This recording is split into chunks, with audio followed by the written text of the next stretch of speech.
دوستان بس عایقدار رو برای اتصال خود لوله فلکسی حالا به روی دیوار یا حالا اون سطحی که هست استفاده میشه.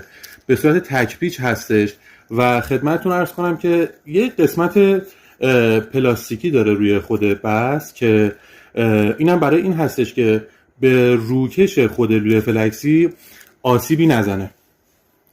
ببین طریقه اتصالش هم به این هستش که حالا به این شکل هستش که بس عایقدار به این شکل کاملا خود لوله فلکسی رو میگیره. فقط یه نکته ای که باید اینجا بدونیم این هستش که اندازه خود بس عایقدار مساوی اندازه خود لوله فلکسی نیست، بلکه باید مثلا پشت تا پشت خود لوله فلکسی رو محاسبه کنیم. مثلا برای این لوله فلکسی که سایزش 21 هستش، پشت تا پشتش معمولا 25 میل میشه. پس بس عایقداری که براش استفاده میشه